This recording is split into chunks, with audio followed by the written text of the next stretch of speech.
Good morning friends, నేను మీ సాయి మల్లేష్ని మాట్లాడుతున్నాను. ముందుగా మా ఛానల్ సబ్స్క్రైబ్ చేసి లైక్ చేసి షేర్ చేయండి. అదేవిధంగా ప్రతి ఒక్కరు వీలైనంత ఎక్కువ మందికి షేర్ చేసి అందరూ సబ్స్క్రైబ్ చేసుకోవాల్సిందిగా కోరుచున్నాను. ఈరోజు వార్తల్లోని ముఖ్యాంశాలు తెలుసుకుందాం. ఆంధ్రజ్యోతి దినపత్రిక 3 ట్రిలియన్ డాలర్ల లక్ష్యం, మూడంచెల వ్యూహం, భావి తరాల కోసం తెలంగాణ రైజింగ్ 2047 విజన్ డాక్యుమెంట్, ఆర్థిక సమ్మిళిత సుస్థిర వృద్ధి దిశగా ముందడుగు, రాష్ట్ర వారసత్వ సంపద సంస్కృతికి పెద్దపీట, తెలంగాణ రైజింగ్ గ్లోబల్ సమ్మిట్లో దార్శనిక పత్రాన్ని ఆవిష్కరించిన సీఎం రేవంత్ రెడ్డి. విధంగా 3 ట్రిలియన్ డాలర్ల లక్ష్యంగా ఈ విధంగా ఇక్కడ తెలంగాణ రైజింగ్ సదస్సు అని ఇక్కడ నిర్వహిస్తారు, సమ్మిట్ అని ఇక్కడ సమావేశాలు నిర్వహిస్తారు. ఈ విధంగా విదేశీ పెట్టుబడి కంపెనీల నుంచి ఈ విధంగా పెట్టుబడులను స్వీకరిస్తున్నట్టు ఒప్పందాలు చేసుకున్నట్టుగా చూడవచ్చు ఈ వేదిక సందర్భంగా. ఈ విధంగా ఇక్కడ సమ్మిట్ సందర్భంగా ఇక్కడ వివిధ దేశాల కంపెనీ ప్రతినిధులతోటి పెట్టుబడులను ఇక్కడ పెట్టడానికి గాను ఒప్పందాలు జరుగుతున్నట్టుగా చూడవచ్చు. దీని సందర్భంగా CM Revanth Reddy Telangana rising global సమ్మిట్లో దార్శనిక పత్రాన్ని ఆవిష్కరించిన సీఎం రేవంత్ రెడ్డి. విధంగా ఆర్థిక సమ్మిళిత సుస్థిర వృద్ధి దిశగా ముందడుగు, 2047 రైజింగ్ 2047 విజన్ డాక్యుమెంట్. ఈ విధంగా 2047 కల్లా 3 ట్రిలియన్ డాలర్ల లక్ష్యం, ఈ విధంగా ఆర్థికంగా వృద్ధి చెందడానికి కానీ విధంగా మూడంచెల లక్ష్య వ్యూహంగా ఈ విధంగా పనిచేస్తుంది రాష్ట్ర ప్రభుత్వం అన్నట్టుగా సీఎం రేవంత్ రెడ్డి చెప్పుకొస్తారు. విధంగా 1100 కోట్లతో కాఫీ ప్లాంట్, తెలంగాణలో ఫ్రీజ్ కాఫీ ప్లాంట్లు త్వరలో ఏర్పాటు చేస్తాం, పెట్టుబడులకు రాష్ట్రం అనువైన ప్రదేశం, పోర్ట్ సిటీ ఏర్పాటు మంచి ఆలోచన, ఆంధ్రజ్యోతితో vintage coffee managing director Balakrishna. విధంగా తెలంగాణలో ఫ్రీజ్ కాఫీ ప్లాంట్ త్వరలో ఏర్పాటు చేస్తాం, 1100 కోట్లతో కాఫీ ప్లాంట్ను ఏర్పాటు చేస్తామన్నట్టుగా ఈ విధంగా ఆంధ్రజ్యోతితో vintage coffee managing director Balakrishna మాట్లాడుతున్నారు. Vintage coffee managing director company managing director చెప్తారు 1100 కోట్లతోటి ప్లాంట్ నిర్మాణం చేస్తారు అన్నట్టుగా కాఫీకి సంబంధించి ఫ్రీజ్ కాఫీ ప్లాంట్ అన్నట్టుగా మాట్లాడుతున్నారు. ఈ విధంగా పెట్టుబడులకు రాష్ట్రం అనువైన ప్రదేశం అన్నట్టుగా తెలంగాణ రాష్ట్రాన్ని ఉద్దేశించి మాట్లాడుతారు. నేను మేనేజింగ్ డైరెక్టర్ వింటేజ్ కాఫీ కంపెనీకి సంబంధించి. కాదనలేకపోయా విధంగా ఇక్కడ మహేంద్ర కంపెనీ, అదేవిధంగా టోనీ బ్లెయిర్ బ్రిటన్ మాజీ ప్రధానమంత్రి, ఈ విధంగా వివిధ కంపెనీ ప్రతినిధులు, ఈ విధంగా మాజీ ప్రధానులు ఈ విధంగా పాల్గొన్నట్టుగా చూడవచ్చు. ఈ విధంగా రాష్ట్రంలో జరుగుతున్న తెలంగాణ విజన్ సమ్మిట్లో 2047 పేరుతో ఈ విధంగా నిర్వహిస్తున్న సమ్మిట్లో వివిధ కంపెనీ ప్రతినిధులు, మేనేజింగ్ డైరెక్టర్లు పాల్గొని ఈ విధంగా పెట్టుబడులను పెట్టడానికి సిద్ధంగా ఉన్నామన్నట్టుగా ఇక్కడ ఒప్పందాలు జరుగుతున్నట్టుగా చూడవచ్చు సీఎం రేవంత్ రెడ్డి అధ్యక్షతన. సందర్భంగా వారు మాట్లాడుతున్నారు. కాదనలేకపోయా యంగ్ ఇండియా స్కిల్స్ యూనివర్సిటీకి చైర్మన్గా ఉండాలని సీఎం రేవంత్ రెడ్డి అడిగారు. తిరస్కరిద్దామనుకున్నా, అయితే అది తెలంగాణకే పరిమితం కాదని, ఇండియా భవిష్యత్తు అని చెప్పారు. ఆయనకు రాష్ట్ర అభివృద్ధిపై ఉన్న స్పష్టత, పేదల జీవితాల్లో మార్పు తీసుకురావాలన్న తపన నా మనసును మార్చేశాయి. సీఎం మాటలు విన్న తర్వాత నో చెప్పలేకపోయా. తెలంగాణ రైజింగ్ విజన్ డాక్యుమెంట్ ప్రజలే కేంద్ర బిందువుగా ఉంది. Anand Mahindra group chairman. ఇలాగా ఇక్కడ స్కిల్ యూనివర్సిటీకి, యంగ్ ఇండియా స్కిల్ యూనివర్సిటీకి చైర్మన్గా ఉండాలని సీఎం రేవంత్ రెడ్డి అడిగారు. కానీ కుదరదని చెప్పాలనుకున్నా, కానీ సీఎం రేవంత్ రెడ్డి మాటలు విన్నాక ఇది రాష్ట్రానికి ఉపయోగపడేది కాదు, కేవలం దేశవ్యాప్తంగా ప్రయోజనకరంగా ఉంటుంది ఇది అన్నట్టుగా, ఫ్యూచర్ సిటీ అన్నట్టుగా చెప్పిన సందర్భంగా ఈ విధంగా ప్రజలే కేంద్ర బిందువుగా ఇది ఉన్నది, దాంతో సీఎం రేవంత్ రెడ్డి ఈ విధంగా పనిచేస్తున్నారు అన్నట్టుగా, దీని ముఖ్య ఉద్దేశం అన్నట్టుగా వివరించిన సందర్భంగా నేను కాదనలేకపోయా అన్నట్టుగా చెప్పుకొస్తారు Anand Mahindra group chairman. Telangana role model, Telangana రాష్ట్రం సాంకేతికత, వ్యవసాయం, సమగ్ర అభివృద్ధి రంగాల్లో తనకు తానుగా దూసుకెళ్తుంది. ప్రపంచంలోని ఇతర ప్రాంతాలకు వివిధ రంగాల్లో తెలంగాణ ఒక రోల్ మోడల్గా మారింది. 2014లో ఏర్పడిన తెలంగాణ రాష్ట్రం ప్రస్తుతం ఉన్నత స్థాయికి చేరుకుంది. భవిష్యత్తుపై ఒక శక్తివంతమైన ఆశాభావంతో సాగుతుంది. కొత్తగా ఏర్పడిన రాష్ట్రం ప్రారంభ సవాళ్లను అధిగమించి అభివృద్ధిలో ముందడుగు వేస్తుంది. టోనీ బ్లెయిర్ బ్రిటన్ మాజీ ప్రధానమంత్రి. తెలంగాణ రోడ్ మోడల్ అన్నట్టుగా చెప్పుకొస్తారు. ఈ విధంగా ఫ్యూచర్ సిటీ పేరుతో నిర్వహిస్తున్న ఇదొక కార్యక్రమాన్ని ఈ విధంగా Telangana rising document, vision document పేరుతోటి ఈ విధంగా నిర్వహిస్తున్న సమ్మిట్ను ఉద్దేశించి మాట్లాడినట్టుగా చూడవచ్చు. బ్రిటన్ మాజీ ప్రధాని టోనీ బ్లెయిర్ ఈ విధంగా 2014 ఏర్పడిన తెలంగాణ రాష్ట్రం ప్రస్తుతం ఉన్నత స్థాయికి చేరుకుంది. భవిష్యత్తుపై ఒక శక్తివంతమైన ఆశాభావంతో సాగుతుంది. కొత్తగా ఏర్పడిన రాష్ట్రం ప్రారంభ సవాళ్లను అధిగమించి అభివృద్ధిలో ముందడుగు వేస్తుంది అన్నట్టుగా మాట్లాడుతూ బ్రిటన్ మాజీ ప్రధాని టోనీ బ్లెయిర్ 5,000 కోట్ల పెట్టుబడులు, సాంప్రదాయేతర ఇంధన వనరుల ప్రాజెక్టులు, డేటా సెంటర్ల ఏర్పాటు, విద్యుత్ రంగంలో ప్రైవేటు పెట్టుబడులను ప్రోత్సహించాలి. ఆంధ్రజ్యోతితో యూపీసీ సీఈఓ అలోక్ కుమార్ నిగమ్ ఆంధ్రజ్యోతితో యూపీసీ సీఈఓ అలోక్ కుమార్ నిగమ్ 5,000 కోట్ల పెట్టుబడులు, సాంప్రదాయేతర ఇంధన వనరుల ప్రాజెక్టులు, డేటా సెంటర్ల ఏర్పాటు, విద్యుత్ రంగంలో ప్రైవేటు పెట్టుబడులను ప్రోత్సహించాలి. విధంగా సాంప్రదాయేతర ఇంధన వనరులు, ప్రాజెక్టులు, డేటా సెంటర్ల ఏర్పాటు, విద్యుత్ రంగంలో ప్రైవేటు పెట్టుబడులను ప్రోత్సహించాలని 5,000 కోట్ల పెట్టుబడులు పెట్టడానికి సిద్ధంగా ఉన్నట్టుగా CEO UPC CEO Alok Kumar Nigam మాట్లాడుతూ ఈ విధంగా కంపెనీ ప్రతినిధులు ముఖ్యంగా పెట్టుబడులను ఉద్దేశించి తెలంగాణలో పెట్టుబడులు పెట్టడానికి అనుకూలమైన వాతావరణం సిద్ధంగా ఉన్నామన్నట్టుగా విధంగా ఈ సమ్మిట్ వేదికగా మాట్లాడినట్టుగా చూడవచ్చు. వివిధ కంపెనీల ప్రతినిధులు, వివిధ దేశానికి చెందినవారు. పేదరిక వివక్ష నిర్మూలనకే రైజింగ్ విజన్ డాక్యుమెంట్ ఆవిష్కరణ. సీఎంగా అవకాశం ఇచ్చిన నిరుపేదలకు న్యాయం చేయాలన్నదే నా నిబద్ధత. వికసిత భారత్లో రాష్ట్ర వాటా 10%. హాస్టళ్లు వేరువేరుగా ఉంటే వివక్ష ఎలా పోతుంది? అందుకే ఇంటిగ్రేటెడ్ స్కూళ్లు, విద్యపై ఖర్చు, భవిష్యత్తుకు పెట్టే పెట్టుబడి. ముగింపు కార్యక్రమంలో సీఎం రేవంత్ రెడ్డి ఫ్యూచర్ సిటీతో 13 లక్షల ఉద్యోగాలు, 9 లక్షల మంది ఆవాసాలు 9 లక్షల మందికి ఆవాసాలు. మంత్రి శ్రీధర్ బాబు విధంగా పేదరికం వివక్ష నిర్మూలనకే అన్నట్టుగా మాట్లాడుతున్నారు సీఎం రేవంత్ రెడ్డి. ఈ సమ్మిట్ లక్ష్యం అనేది ఈ విధంగా పేదరిక నిర్మూలన కొరకే దీని ప్రధాన ఉద్దేశం అన్నట్టుగా మాట్లాడుకొస్తారు. ఈ విధంగా ఉద్యోగ అవకాశాలు పెద్ద ఎత్తున కనిపించడానికి గాను ఇది ఎంతో ఉపయోగపడుతుంది అన్నట్టుగా మాట్లాడుతున్నారు సీఎం.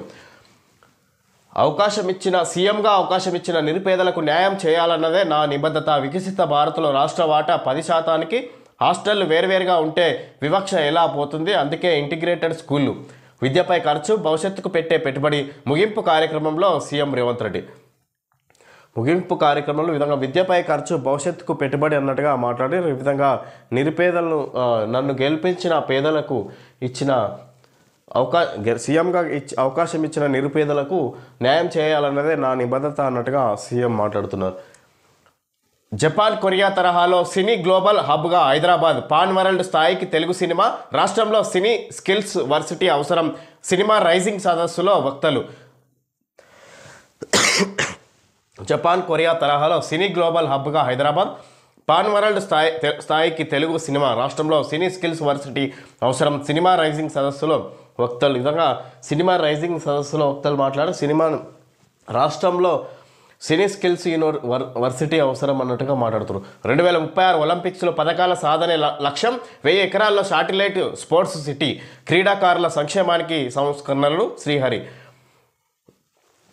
2036కు సంబంధించి ఒలింపిక్స్లో పథకాల సాధనే లక్ష్యం. ఈ విధంగా దానికి సంబంధించి 1000 ఎకరాల్లో శాటిలైట్ స్పోర్ట్స్ సిటీ, క్రీడాకారుల సంక్షేమానికి సంస్కరణలు అన్నట్టుగా మంత్రి శ్రీహరి మాట్లాడుతున్నట్టుగా చూడవచ్చు.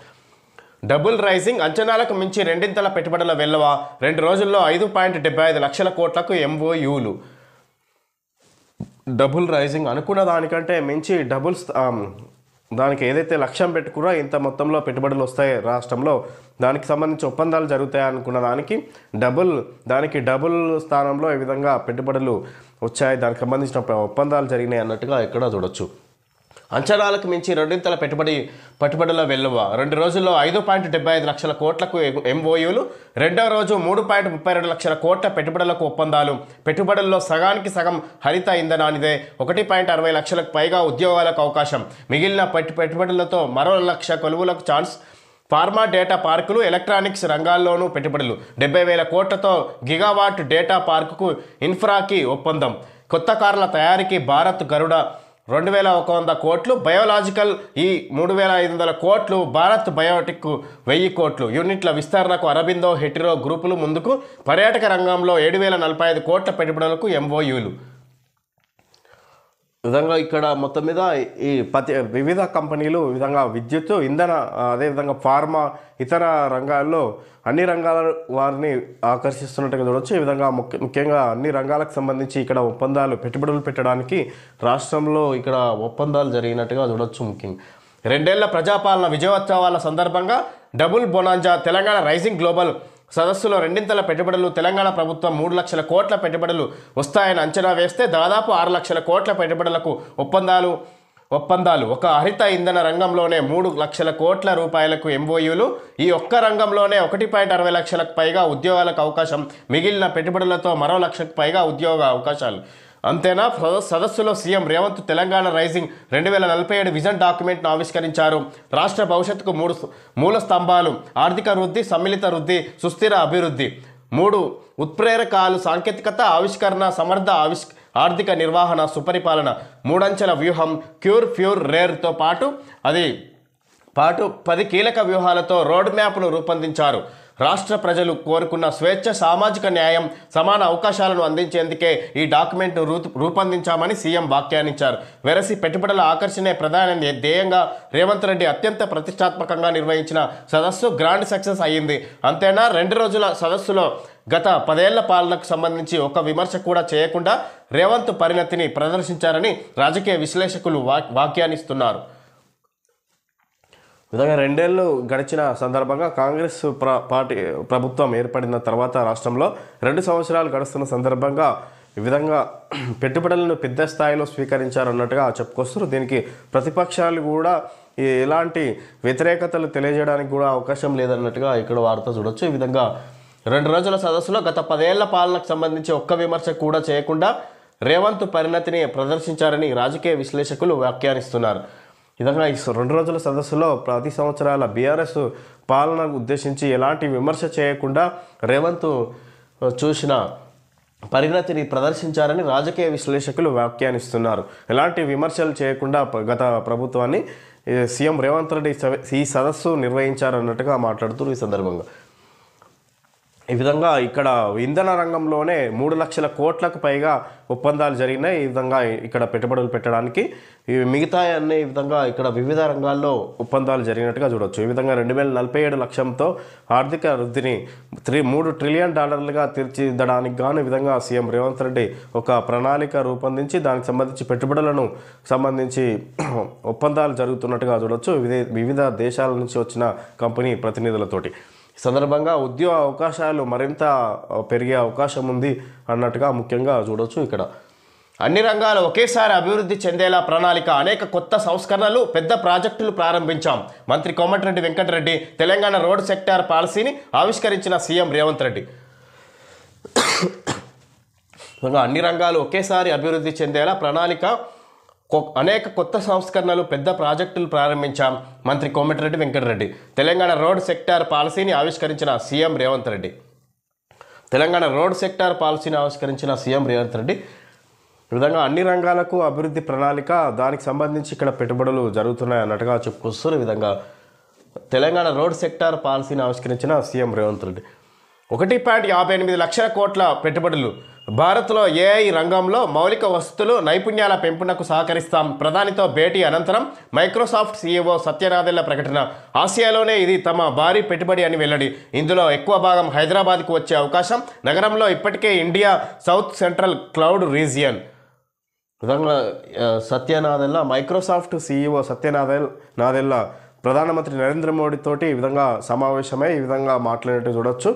ఇది భారత్లో 1.58 లక్షల కోట్ల పెట్టుబడులు, ఏఐ రంగంలో మౌలిక వస్తువులు, నైపుణ్యాల పెంపునకు సహకరిస్తామని ప్రధానమంత్రి నరేంద్ర మోడీ తోటి భేటీ అయ్యి ఈ విధంగా తెలియజేసినట్టు చూడొచ్చు. ఇది మొత్తం మీద ఎక్కువ మొత్తంలో హైదరాబాద్లో ఈ పెట్టుబడులు ఉండబోతున్నాయి అన్నట్టుగా మాట్లాడుకొచ్చారు.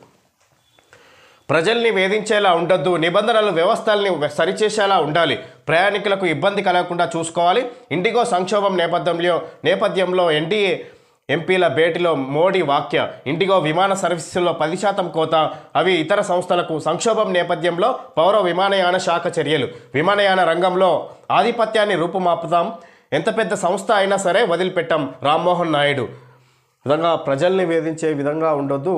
ఈ ఇండిగో చర్యల వల్ల ఇది ఏదైతే ఉందో ఇబ్బందులు పడుతున్నారో ప్రయాణికులు, దాన్ని ఉద్దేశించి ఎంపీల సమావేశం నిర్వహించినట్టుగా చూడొచ్చు ప్రధానమంత్రి నరేంద్ర మోడీ. ఈ సందర్భంగా ఎలాంటి ప్రజలకు ఇబ్బంది కలగజేసే విధంగా ఉండొద్దు అన్నట్టుగా ఇది ఇండిగో ఎయిర్లైన్స్ వారి నిర్లక్ష్యం వల్ల ఏదైతే ఇబ్బందులు ఎదుర్కొంటున్నారో వాటి గురించి దాని మీద ప్రధాన ఉద్దేశంగా తీసుకొని చర్చించినట్టుగా చూడొచ్చు. విమాన రంగంలో ఆధిపత్యాన్ని రూపుమాపుతాం. ఏదైతే ఇండిగో అతిపెద్ద సంస్థగా ఉందో ఎయిర్లైన్స్ విమానయాన సంస్థ, దాంట్లో విధంగా ఆధిపత్యాన్ని రూపుమాపుతాం. ఏదైతే మేము లేకపోతే నడవదు అన్నట్టుగా ఎవరికి వారు ఏకస్వామ్యంగా చెలాయిస్తున్న వారిని అలాంటి పరిస్థితి లేకుండా రూపుమాపుతాం అన్నట్టుగా మాట్లాడుకొచ్చారు. ఈ విధంగా ఎంత పెద్ద సంస్థ అయినా సరే వదిలిపెట్టమని రామ్మోహన్ నాయుడు మాట్లాడుకొస్తారు. దేశవ్యాప్తంగా విమాన ప్రయాణికులకు తీవ్ర ఇబ్బందుల పాలు చేసిన ఇండిగో సంక్షోభంపై ప్రధాని మోడీ స్పందించారు. విమానాల నిర్వహణ లోపాలతో ప్రయాణికులకు ఎలాంటి సమస్యలు తలెత్తవద్దని స్పష్టం చేశారు. చట్టాలు, నిబంధనలు ఏవైనా సరే వ్యవస్థలను సరిచేసేలా ఉండాలే తప్ప ప్రజలను వేధించవద్దని పేర్కొన్నారు. మంగళవారం ఢిల్లీలో ఎన్డీఏ ఎంపీలతో జరిగిన సమావేశంలో మోడీ ఈ వ్యాఖ్యలు చేశారు.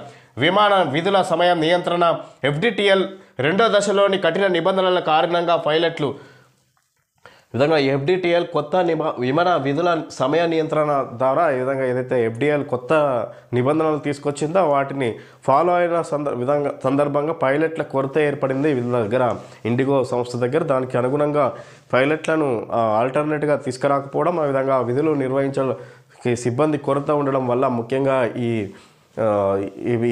ఇలాంటి ఇబ్బందులు నెలకొన్నాయి అన్నట్టుగా చూడొచ్చు. దానికి సంబంధించి ఈ విధంగా మినహాయింపు కూడా ఇచ్చింది ప్రస్తుతం ఇండిగో కంపెనీకి. ఒక టైం కేటాయించి ఆ టైంలోగా సరి చేసుకోవాలన్నట్టుగా ఇప్పుడు ప్రస్తుతం ఉన్న నిబంధనలను ఉద్దేశించి వాళ్ళకు మినహాయింపు కూడా ఇచ్చినట్టుగా చూడవచ్చు. ఇక్కడ ఇంకా ముందు ఇలాంటి ఏ విధంగా కూడా ప్రయాణికులకు ఇబ్బంది కలగకుండా ఉండే విధంగా తీసుకురావాలి చట్టాలు అన్నట్టుగా ఇక్కడ చెప్పుకొచ్చారు ప్రధాని మోడీ ఎంపీల సమావేశంలో. ఖమ్మం జిల్లా రాయపట్నం గ్రామంలో ప్రచారం గప్చుప్ ముగిసిన తొలి విడత పంచాయతీ ఎన్నికల ప్రచారం రేపే పోలింగ్, మధ్యాహ్నం త్వరగా కౌంటింగ్ ఫలితాలు. ముగిసిన మూడో విడత నామినేషన్ల ఉపసంహరణ. ఈ విధంగా మొదటి విడత పంచాయతీ ఎన్నికల ప్రచారం నిన్నటితో ముగిసింది. ఈ విధంగా ఈ నెల 11న డిసెంబర్ 11వ తేదీన మొదటి విడత పంచాయతీ ఎన్నికలు జరుగుతున్నట్టుగా చూడొచ్చు. తెలంగాణ పంచాయతీ పోరులో తొలి విడత సర్పంచ్, వార్డు సభ్యుల స్థానాల ఎన్నికలకు సంబంధించిన ప్రచార పర్వం మంగళవారం సాయంత్రానికి ముగిసింది. తొలి విడతలో భాగంగా రాష్ట్ర వ్యాప్తంగా 189 మండలాల్లోని గ్రామాల్లో గురువారం ఉదయం 7 గంటల నుంచి మధ్యాహ్నం 1 గంట వరకు పోలింగ్ నిర్వహిస్తారు. ఆ వెంటనే ఓట్ల లెక్కింపు నిర్వహించి ఫలితాలు ప్రకటిస్తారు. ఈ ఎన్నికల్లో సర్పంచ్ స్థానాలకు సగటున 4 చొప్పున అభ్యర్థులు పోటీ పడుతుండగా వార్డులకు సగటున 2.3 చొప్పున అభ్యర్థులు తలపడనున్నారు. ఈసీ వివరాలు. ఈ విధంగా ఇక్కడ మొదటి విడత పంచాయతీ ఎన్నికలు ఈ నెల 11న జరుగుతున్నాయి.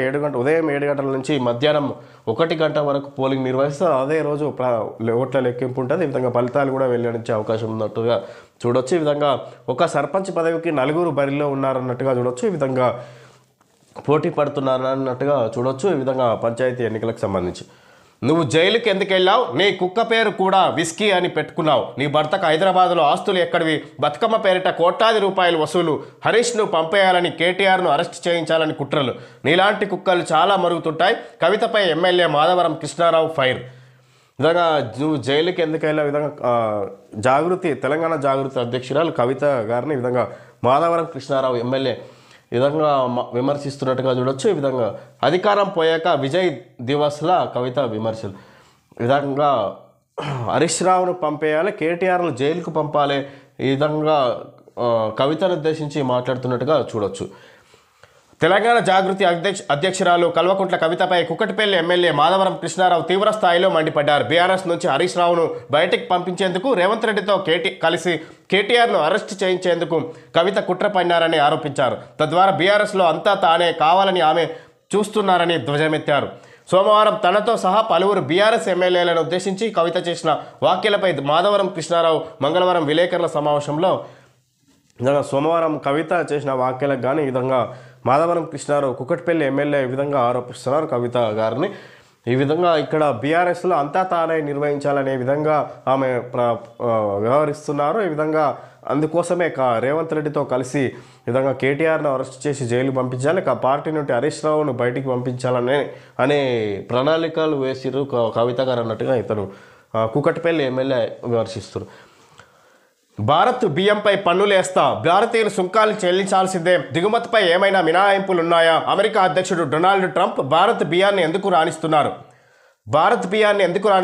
అమెరికా వ్యవసాయ రంగ ప్రతినిధులతో భేటీలో ట్రంప్ రుసరుస భారత్ బియ్యంపై పన్నులేస్తా అని విధంగా ట్రంప్ అమెరికా అధ్యక్షుడు ట్రంప్ మాట్లాడుతున్నారు. భారత్ బియ్యాన్ని ఎందుకు తీసుకొస్తారు, ఎందుకు అనుమతిస్తారు, దిగుమతులు వారిపై అధికంగా పన్నేస్తా, ట్యాక్స్ విధిస్తా అన్నట్టుగా ట్రంప్ మరోసారి మాట్లాడుతున్నారు. భారతీయులు సుంకాలు చెల్లించాల్సిందే, దిగుమతిపై ఏమైనా మినహాయింపులు ఉన్నాయా? అమెరికా అధ్యక్షుడు డొనాల్డ్ ట్రంప్ భారత్ బియ్యాన్ని ఎందుకు రాణిస్తున్నారు? అమెరికా వ్యవసాయ రంగ ప్రతినిధులతోటి భేటీలో ట్రంప్ సరస వారిపై ఆగ్రహం వ్యక్తం చేసిన ట్రంప్ ఈ విధంగా భారత్పై తీవ్రంగా భారత్ అంటేనే ఒక అసూయలాగా చూస్తున్నారు అన్నట్టుగా చూడొచ్చు. మొదటి నుంచి కూడా భారత్కు ఏ విధంగా కూడా ఇక్కడ సహకరించలేదు అన్నట్టుగా కొన్ని చాలా వరకు విషయాలలో ట్యాక్స్ విషయంలో కఠినంగా వ్యవహరిస్తున్నారు అన్నట్టుగా చూడొచ్చు భారత్ ఎగుమతులను ఉద్దేశించి. 10వ తరగతి పరీక్షలు మార్చి 14 నుంచి 6 పరీక్షల నెల రోజుల పాటు నిర్వహణ. సిబిఎస్ఈ తరహాలో పరీక్షల మధ్య విరామం. షెడ్యూల్ విడుదల చేసిన విద్యాశాఖ. నెల రోజుల పాటు పరీక్షలతో విద్యార్థులపై మానసిక భారం. ఉపాధ్యాయ సంఘాలు 10వ తరగతి పరీక్షలు మార్చి 14 నుంచి జరుగుతున్నాయి అన్నట్టుగా చూడొచ్చు. 6 పరీక్షలు నెల రోజుల పాటు నిర్వహణ. ఈ 6 పరీక్షలు నెల రోజుల పాటు నిర్వహిస్తారన్నట్టుగా చూడొచ్చు. మార్చి 14 నుంచి ప్రారంభమవుతున్నాయి. సిబిఎస్ఈ తరహాలో పరీక్షల మధ్య విరామం. షెడ్యూల్ విడుదల చేసిన విద్యాశాఖ. ఒక పరీక్షకు మరొక పరీక్షకు సిబిఎస్ఈ తరహాలో విరామం ఇస్తున్నట్టుగా చూడొచ్చు. తద్వారా నెల రోజుల సమయం పడుతున్నట్టుగా చూడొచ్చు. నెల రోజుల పాటు పరీక్షలతో విద్యార్థులపై మానసిక భారం. ఉపాధ్యాయ సంఘాలు దీన్ని వ్యతిరేకిస్తున్నాయి. నెల రోజుల పాటు మానసికంగా విద్యార్థులపై భారం ఉంటుంది అన్నట్టుగా, ఒత్తిడికి గురవ్వాల్సి ఉంటుంది నెల రోజుల పాటు అన్నట్టుగా ఉపాధ్యాయ సంఘాలు వాళ్ళు చెప్పుకొస్తారు. మద్రాస్ హైకోర్టు న్యాయమూర్తిపై అభిశంసన. లోక్సభ స్పీకర్కు విపక్ష ఎంపీల నోటీసులు. మదురై ఆలయం వద్ద దీపం వెలిగించుకోవచ్చని జస్టిస్ స్వామినాథన్ తీర్పు. ఆ తీర్పు వివాదాస్పదం అవ్వడంతో న్యాయమూర్తిపై చర్యలకు డిఎంకే డిమాండ్. మద్రాస్ హైకోర్టు న్యాయమూర్తిపై అభిశంసన. లోక్సభ స్పీకర్కు విపక్ష ఎంపీల నోటీసులు. మదురై ఆలయం వద్ద దీపం వెలిగించుకోవచ్చని జస్టిస్ స్వామినాథన్ తీర్పు. ఆ తీర్పు వివాదాస్పదం అవ్వడంతో న్యాయమూర్తిపై చర్యలకు డిఎంకే డిమాండ్. ఈ విధంగా ఇది తమిళనాడులో జరుగుతున్నట్టుగా చూడవచ్చు. ఈ విధంగా మద్రాసు హైకోర్టు న్యాయమూర్తిపై అభిశంసన. ఇక్కడ మదురై ఆలయం వద్ద దీపం వెలిగించుకోవచ్చని అక్కడ న్యాయమూర్తి జస్టిస్ స్వామినాథన్ తీర్పిచ్చారు. ఆ తీర్పు వివాదాస్పదం అవడంతో న్యాయమూర్తిపై చర్యలకు డిఎంకే వ్యతిరేకిస్తుంది, డిమాండ్ చేస్తుంది. అంటే డిఎంకే న్యాయమూర్తి ఏదైతే ఇచ్చిరో తీర్పు, జస్టిస్ స్వామినాథన్ తీర్పును వ్యతిరేకిస్తున్నట్టుగా చూడొచ్చు. డిఎంకే నాయకులు దీన్ని వ్యతిరేకిస్తూ అతనిపై చర్యలు తీసుకోవాలని వాళ్ళు డిమాండ్ చేస్తున్నారు. సర్ అధికారులకు బెదిరింపుల ఈ ధోరణి గందరగోళానికి దారితీస్తుంది. సుప్రీంకోర్టు రాష్ట్రాలు సహకరించకపోతే మా దృష్టికి తీసుకురండి, అప్పుడు అధికారుల భద్రతకు తగిన ఆదేశాలు జారీ చేస్తాం. ఎన్నికల సంఘానికి సూచన. సర్ అధికారులకు బెదిరింపుల అని ఈ ధోరణి గందరగోళానికి దారితీస్తుందని సుప్రీంకోర్టు చెప్పుకొస్తుంది. రాష్ట్రాలు సహకరించకపోతే మా దృష్టికి తీసుకురండి, అప్పుడు అధికారుల భద్రతకు తగిన ఆదేశాలు జారీ చేస్తాం. ఎన్నికల సంఘానికి సూచన. ఏదైతే అధికారుల భద్రతకు తగిన ఆదేశాలు జారీ చేస్తామని ఎన్నికల సంఘానికి సుప్రీంకోర్టు ఆదేశాలు జారీ చేసింది ఈ విషయంలో. ఓకే ఫ్రెండ్స్, ఈరోజు వార్తల్లోని ముఖ్యాంశాలు తెలుసుకోవడం జరిగింది. Thank you friends.